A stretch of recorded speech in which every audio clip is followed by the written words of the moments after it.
The train slowly rolled into the station as an old man stepped onto the platform with a small, worn-out bag in his hand. His uniform was faded. His hair had turned gray, and the deep lines on his face told stories that words never could. His name was Captain Daniel Carter. 20 years earlier, he had left his hometown as a young soldier full of dreams, promises, and hope. Back then, the entire town had gathered to say goodbye. His wife, Emily, had cried his arms. His little son, Michael, only 3 years old, had waved a tiny flag and shouted, "Come back soon, Dad." Daniel promised he would. But war has a way of changing promises into memories. Only a few months after arriving overseas, Daniel's unit was caught in a devastating attack. Many soldiers were killed. Others disappeared. Among the missing was Captain Daniel Carter. For months, his family waited for news. For years, they held on to hope.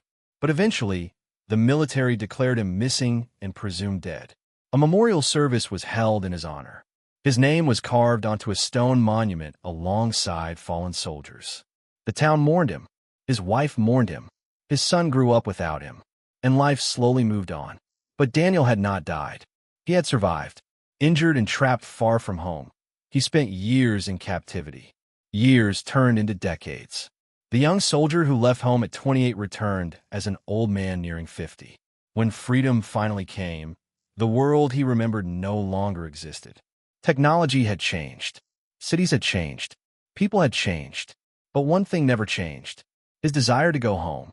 As the taxi drove through his hometown, Daniel looked out the window with trembling eyes.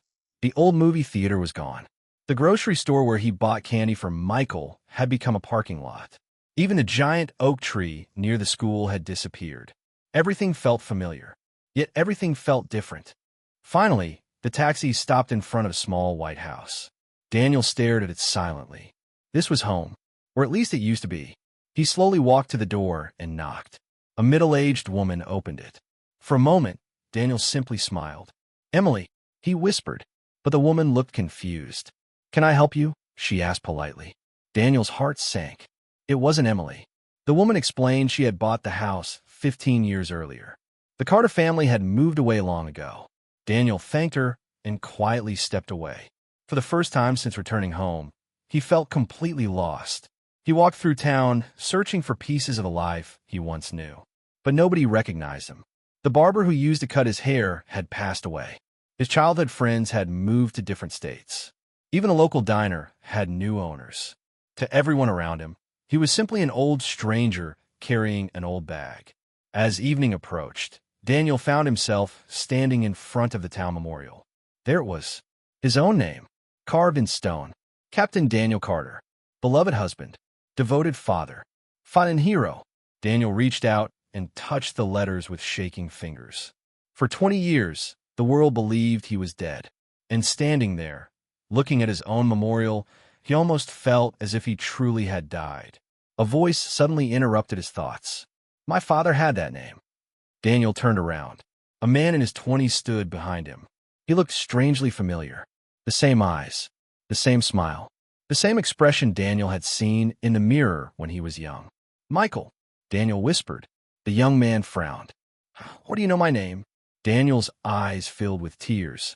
Because 20 years ago, a little boy stood at a train station holding a flag and told his father to come home soon. The young man's face turned pale. His hands began to shake. That's impossible, he whispered. My father died in the war. Daniel slowly pulled an old photograph from his pocket. It showed a young soldier holding a smiling 3-year-old boy in his arms. On the back were the words, "To my son Michael. I'll come home soon. Love, Dad." Michael stared at the photograph. Then he looked back at the old man, standing before him. Tears streamed down his face. "Dad," he whispered. Daniel couldn't speak.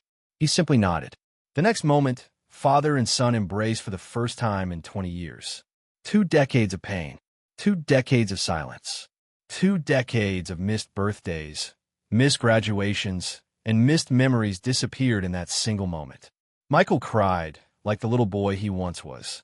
Daniel held his son tightly, afraid that if he let go, the moment would disappear. Later that evening, Michael took Daniel to meet Emily. She opened the door and froze. For several seconds, Nobody spoke. The years had changed both of them. But some things don't need recognition from the eyes. The heart remembers what time cannot erase. Emily stepped forward with tears in her eyes. "Daniel," she whispered. He smiled. Emily." She wrapped her arms around him and cried. Not for the years they lost, not for the pain they endured, but because against all odds, against time, against war, against the impossible, he had finally come home. Sometimes heroes return without medals. Sometimes they return without parades. Sometimes they return looking so different that nobody recognizes them. But love has a memory stronger than time. And no matter how many years pass, home never truly forgets those who belong there. If this story touched your heart, don't forget to like, subscribe, and share it with someone who believes in hope, family, and second chances.